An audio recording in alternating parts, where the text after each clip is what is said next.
What happens when a gang of bikers decides to mess with the wrong man? They roll into town, full of arrogance, looking for trouble. But little do they know, the quiet old man sitting at the diner? That's Clint Eastwood. And when they try to intimidate him, they quickly realize they've made a terrible mistake. What follows is a showdown so intense, it will leave you speechless. Stay with me till the very end to witness the moment these bikers regret everything. Before we dive in, let me know in the comments where in the world you are watching from. And if you love stories of legendary confrontations, don't forget to like this video and subscribe. Now let's get into it. The desert sun hung low over El Paso, Texas, bleeding gold and crimson into the evening sky. The air was thick with the lingering heat of the day, the scent of sun-baked asphalt and distant mesquite fires drifting lazily on the breeze. The town moved at a slow, steady rhythm, the kind of place where change was a stranger and excitement a rare visitor.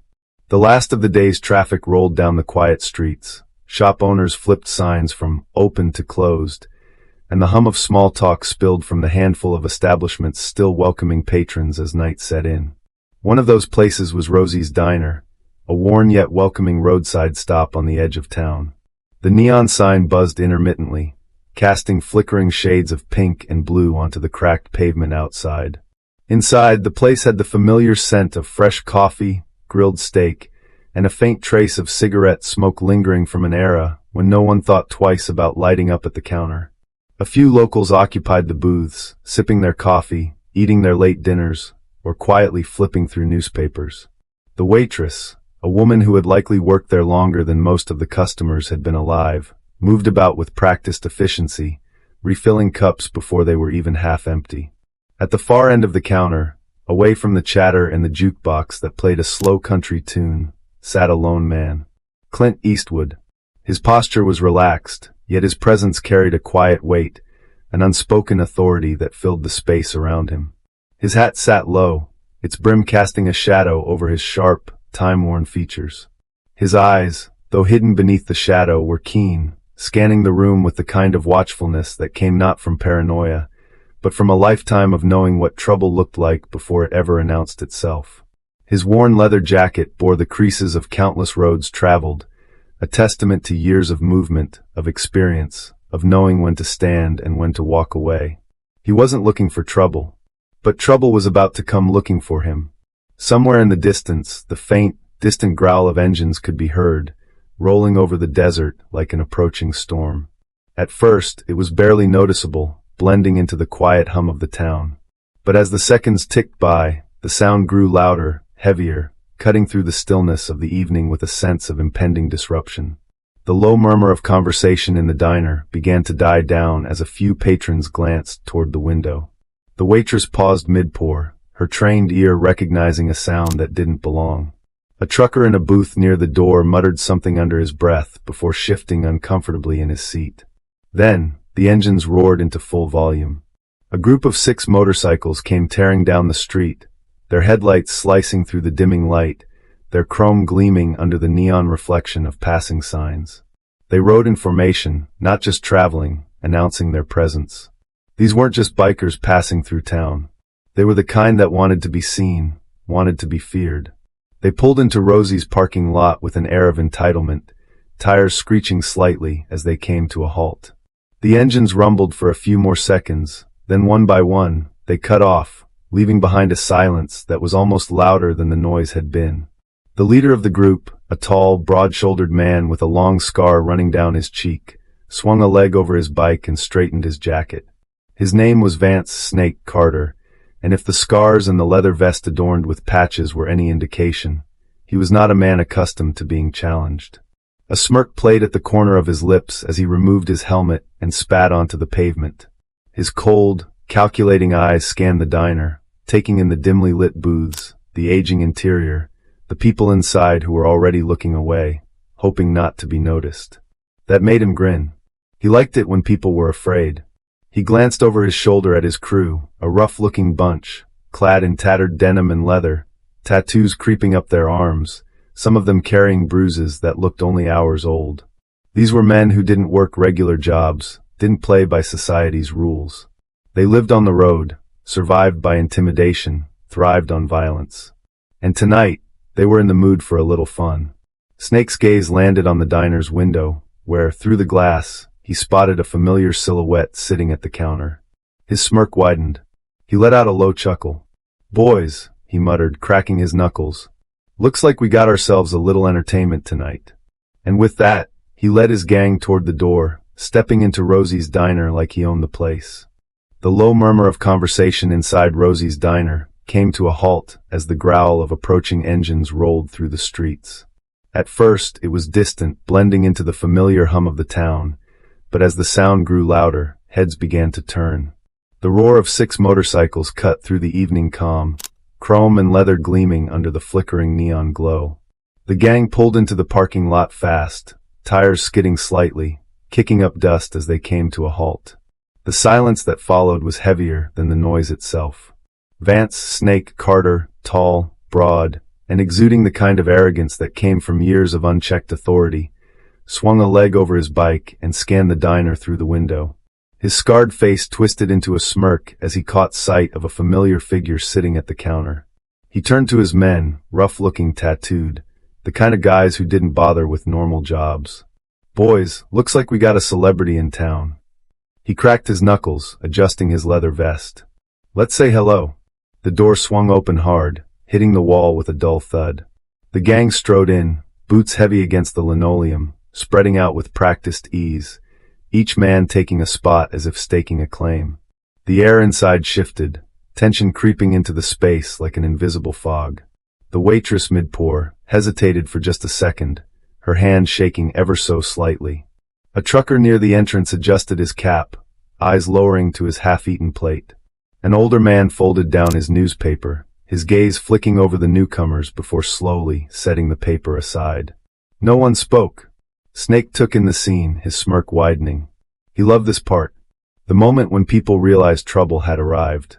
He let his eyes roam, absorbing the fear in the room, but then his gaze landed on him. A lone man at the counter, posture relaxed, one hand wrapped around a coffee mug, the other resting loosely on the table. His hat was tilted just enough to cast a shadow over his face, his jacket worn but well-fitted. The only person in the room who hadn't reacted at all. Clint Eastwood. Snake let out a low chuckle. "Well, well, ain't this a surprise? If it ain't the toughest cowboy in Hollywood." His voice carried across the room, loud, deliberate.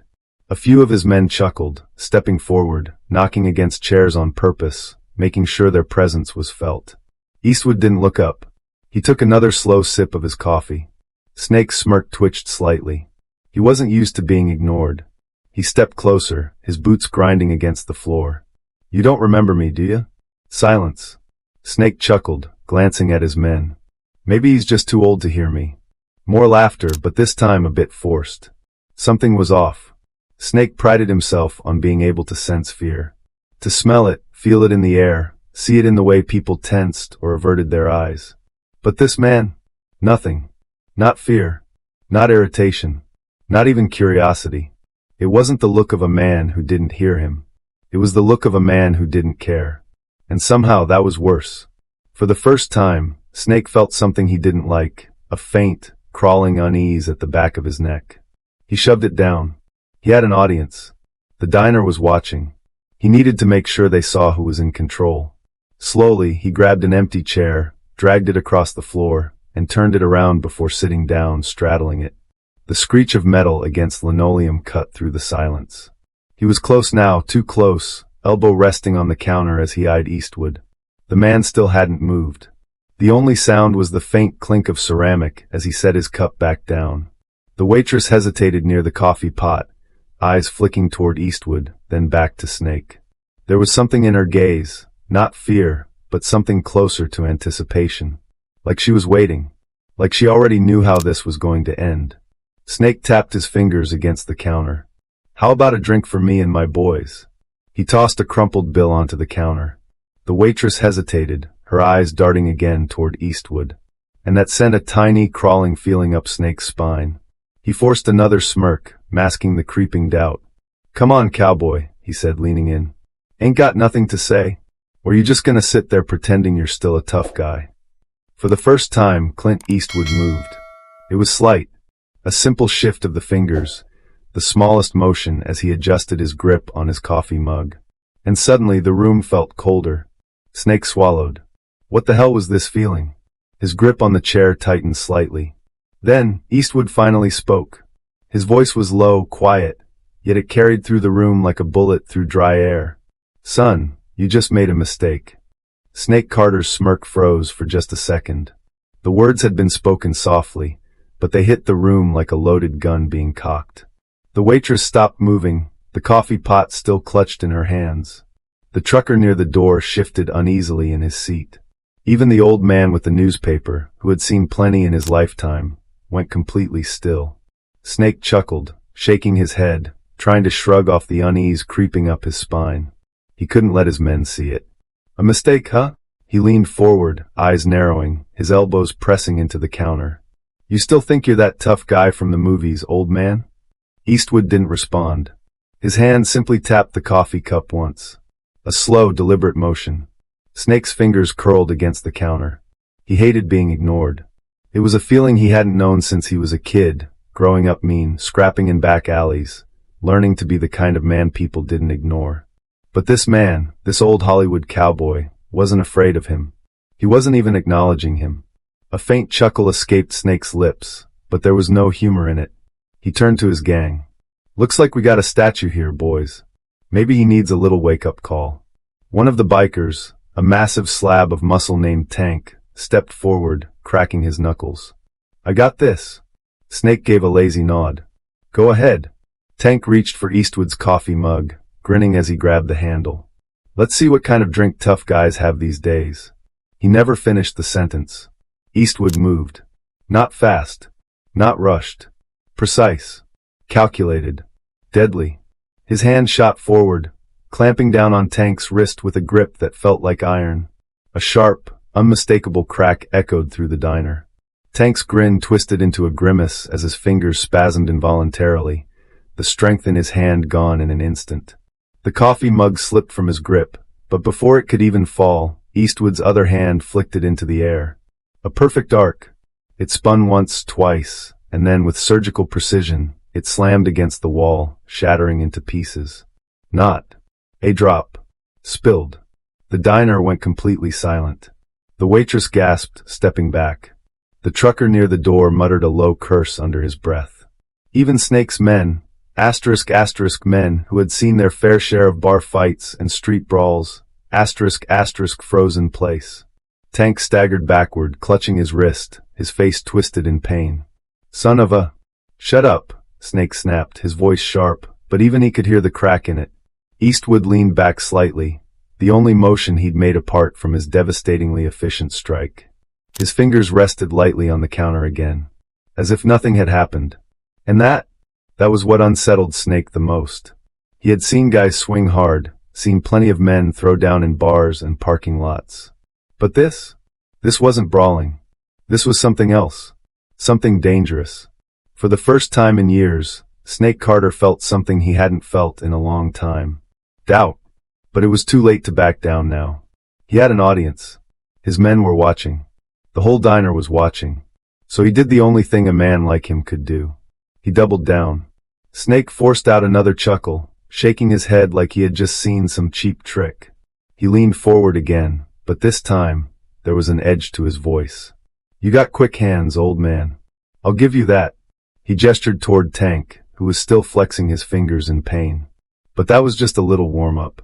You really think you're tough enough to take all of us? Eastwood finally looked at him. For the first time that night, the cowboy lifted his gaze, locking eyes with Snake. And the world shrank. Snake had never felt something like it. It was cold, unwavering, like staring down the barrel of a loaded gun. A look that belonged to someone who had seen things. Done things. For a split second, just a fraction of a moment, Snake had the unsettling thought that he had completely misjudged the situation. That this wasn't just some old actor. That maybe, just maybe, this man was exactly what his legend made him out to be. But he pushed the thought away. He had already gone too far to back down now. So he did what men like him always did when faced with something they didn't understand.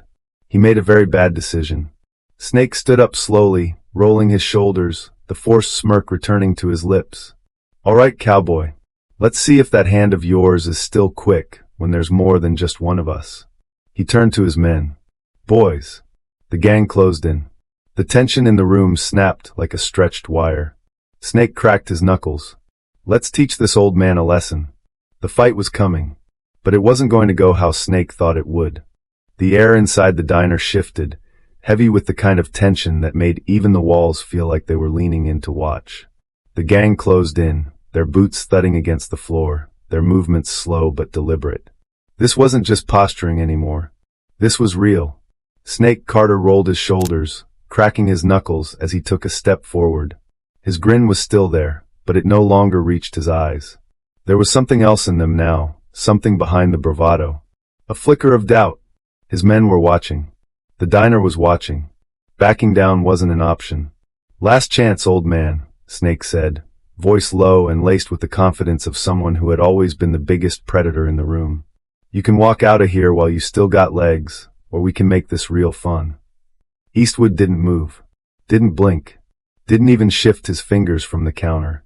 Then, with a voice so calm it almost felt like a whisper, he spoke. "You talk too much." The words barely had time to settle before Snake lunged. It was fast, reckless, the kind of move that had worked 100 times before in 100 different places. But this time, it was a mistake. Eastwood moved like a shadow cutting across the desert at sundown. He sidestepped, his left hand flashing forward with the kind of precision that came from years of knowing exactly how to end a fight before it even began. Before Snake even realized what was happening, a sharp impact slammed into his ribs. Not a wild punch, not some sloppy bar brawl swing, but a precise, controlled strike meant to hurt. He gasped. The air in his lungs vanished. The next thing he knew, his feet were no longer on the ground. Eastwood twisted his weight, using the momentum from Snake's own reckless attack against him. And in the span of a single breath, Snake Carter's back slammed against the counter, so hard the coffee cups rattled. The entire diner flinched at the impact. The waitress gasped and took a step back, clutching the coffee pot like it was a lifeline. The old man in the booth lifted his newspaper slightly, not to block the view, but because he already knew what was coming. The trucker near the door shook his head, muttering under his breath, "Poor bastard just made the worst mistake of his life." Snake's brain scrambled to catch up. 1 second, he was in control. The next, he was flat on his back, pain radiating up his spine. His gang's expressions twisted into shock, then anger. And that's when they charged. The first man, a wiry, mean-looking biker with a jagged scar running down his cheek, reached for his belt. Bad move. Eastwood was already moving. Before the biker could even grip the handle of whatever weapon he thought was going to save him, a boot connected with his wrist. There was a sickening crack, a strangled yelp of pain.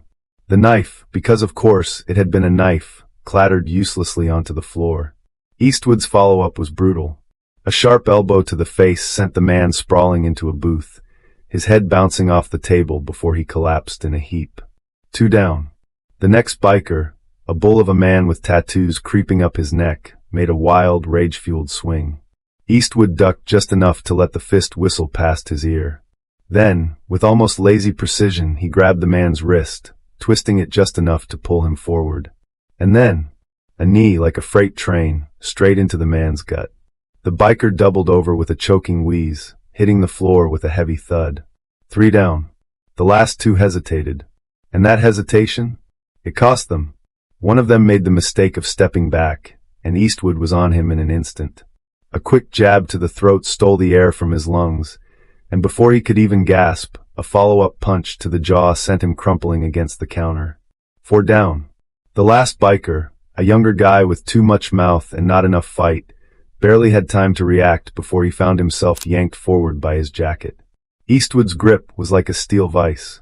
The kid's feet stumbled beneath him, and just as he realized he was about to get introduced to the floor in a very painful way, a sharp twist sent him spinning midair. He landed face first into an empty table, the plates and utensils clattering as he collapsed. 5 down. And just like that, the only one left standing was Snake Carter. The diner was silent. The waitress stared, coffee pot still in hand, her mouth slightly open. The old man with the newspaper simply nodded to himself, like he had seen this happen a dozen times before.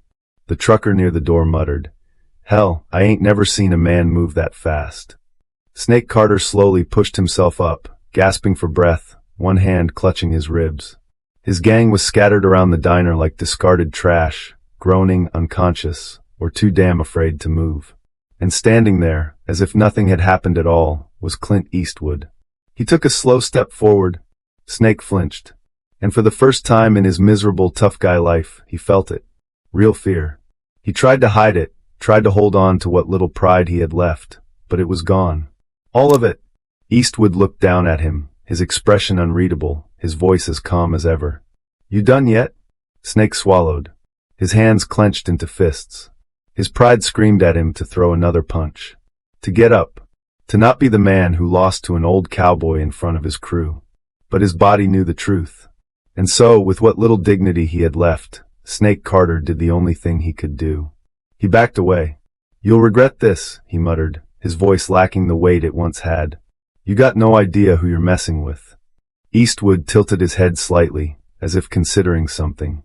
Then, with a small, almost imperceptible smirk, he gave Snake one last gift before the man scurried out of the diner. "Go ahead, make my day." And with that, the legend lived on. The silence inside Rosie's diner stretched long after Snake Carter and his broken, humiliated gang staggered out the door. The only sounds were the faint groans of the ones who were still conscious, the slow drip of spilled coffee hitting the floor, and the rhythmic ticking of the wall clock above the register. No one moved. The waitress, still clutching the coffee pot like a lifeline, let out a slow breath, then blinked as if realizing she hadn't breathed properly since the whole thing started. She looked at Clint Eastwood, standing there as if the last few minutes had been nothing more than an inconvenience. He hadn't even broken a sweat. The trucker near the entrance let out a low whistle. "Well, I'll be damned," he muttered, adjusting his cap. "Ain't never seen 6 men get turned into furniture that fast." In the corner booth, the old man with the newspaper set it down slowly, shaking his head with a knowing chuckle. "Some folks just don't learn," he said, mostly to himself. "Guess they had to find out the hard way." The younger biker, the one who had gone through the table, let out a pained groan as he tried to push himself up, his hands trembling. His face was bloodied from where he'd landed, his pride crushed beyond repair. Eastwood turned slightly, tilting his head just enough to glance down at him. The kid froze. For a long second, no one breathed. Then he scrambled to his feet so fast he nearly tripped over himself, stumbling toward the door without a single glance back. He bolted outside, desperate to get away, leaving his so-called brothers lying across the floor like discarded trash. The waitress let out something between a scoff and a laugh. "Guess he knows when to cut his losses," she murmured. Eastwood turned back to the counter. The fight was already behind him, a thing of the past, something not worth a second thought. He reached for his hat, adjusting it slightly before stepping over one of the unconscious men and taking his seat right back where he started. The waitress shook her head in amazement. "You gonna want another coffee, Mr. Eastwood?" He gave a slow nod. "Might as well." She poured him a fresh cup, and just like that, everything in the diner began to move again. People exhaled, conversation started to pick back up, and the tension in the air drifted away like smoke. The bikers who were still breathing slowly crawled toward the door, dragging their bruised egos and battered bodies with them. None of them said a word. None of them dared to. Outside, the roar of motorcycles sputtering to life cut through the night.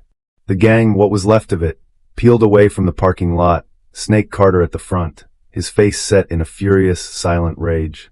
Everyone inside watched them go, and none of them doubted for a second that they wouldn't be coming back. The trucker chuckled to himself, shaking his head. "Damn shame, really," he said, tossing a few bills onto the counter for his meal. "That idiot Carter always thought he was the meanest bastard in the room. Looks like he finally ran into the one man meaner than him." Eastwood barely acknowledged the comment, just sipped his coffee, his expression unreadable. But the waitress, watching him, knew exactly what was going through his mind. Nothing. Because to Clint Eastwood, this was just another night. Just another coffee. Just another lesson that needed teaching. She smiled to herself, shaking her head. "Well, if that ain't the best damn thing I've ever seen."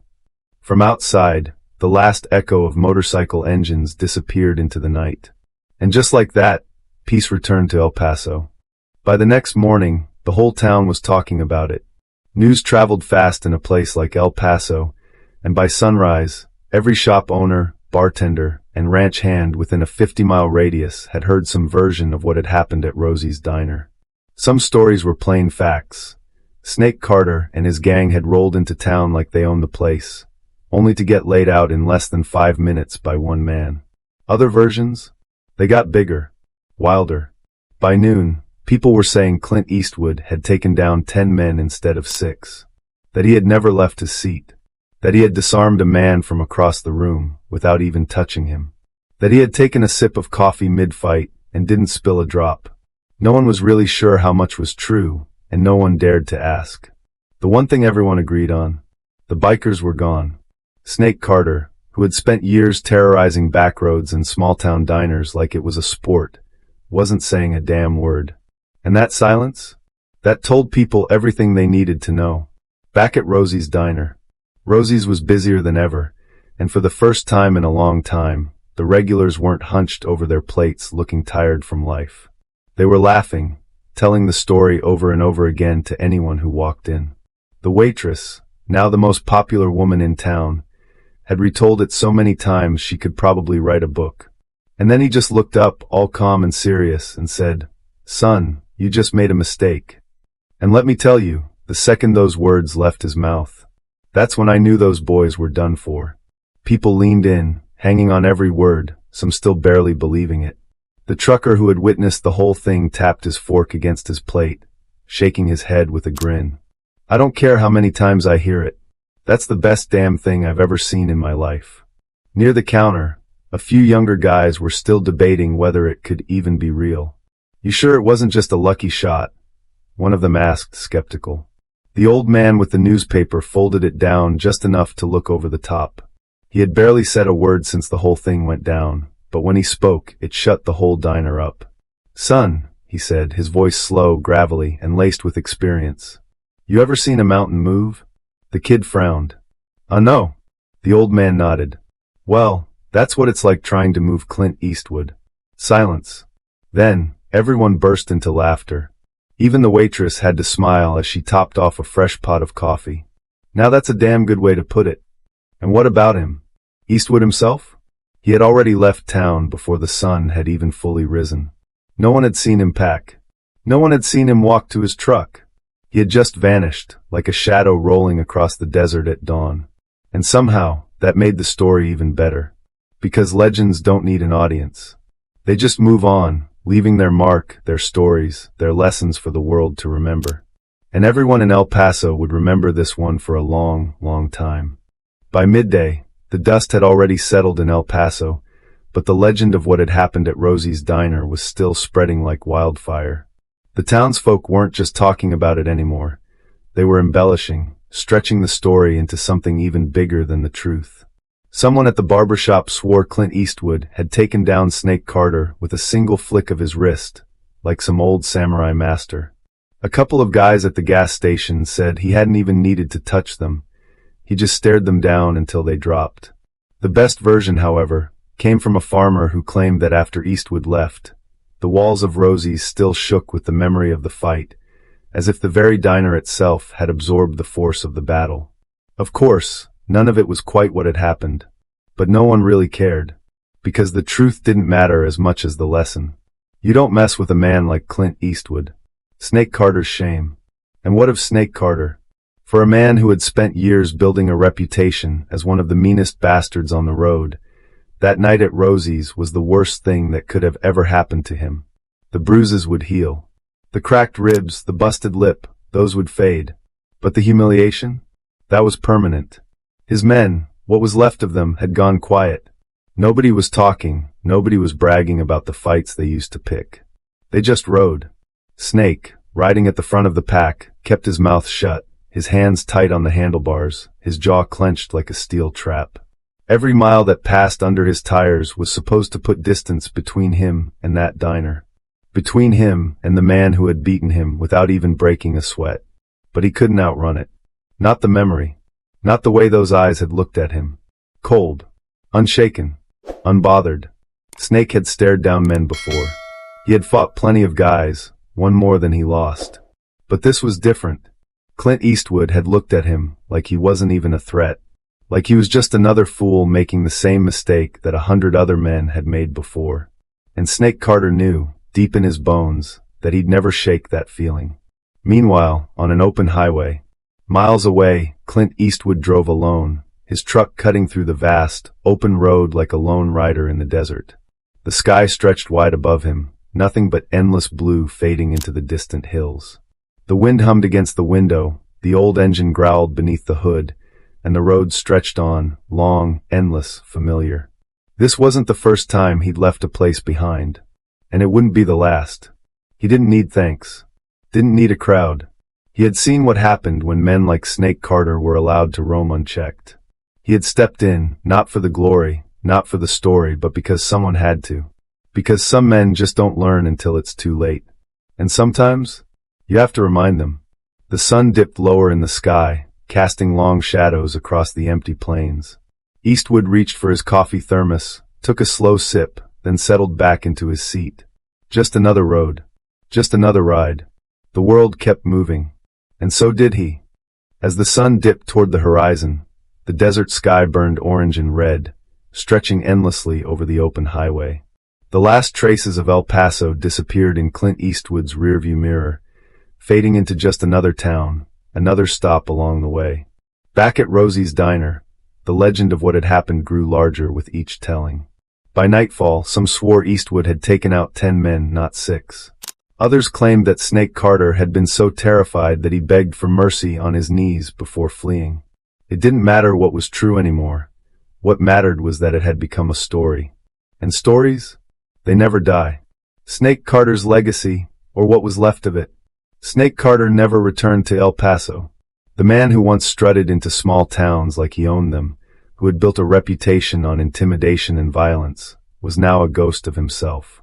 He and his gang drifted from town to town, quieter now, careful, always looking over their shoulders. He could have told himself that it was just one bad night, that he'd get his pride back in the next fight. But deep down, he knew the truth. He had been beaten before, sure. But this wasn't just a loss. This was an ending to the myth of Snake Carter, the tough guy who couldn't be touched. Because real legends don't talk about their toughness. Real legends don't have to prove anything. And that was the difference between men like him and men like Clint Eastwood. A quiet road, a lone rider. Somewhere out there, far from the noise of towns and the echoes of the past, Clint Eastwood kept driving. He didn't look back. He never did.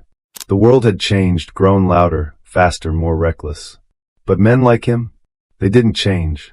They just kept moving, kept riding, kept teaching lessons to men who needed to learn them.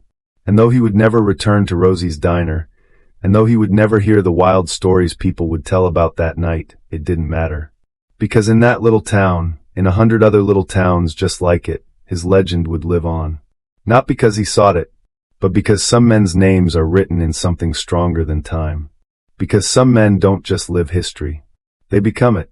And with that, Clint Eastwood disappeared into the setting sun, the road stretching endlessly before him, leading him toward whatever came next. Another town. Another coffee. Another fool making the same mistake. Because as long as there were men like Snake Carter, there would always be a man like Clint Eastwood, ready to remind them why they should have walked away.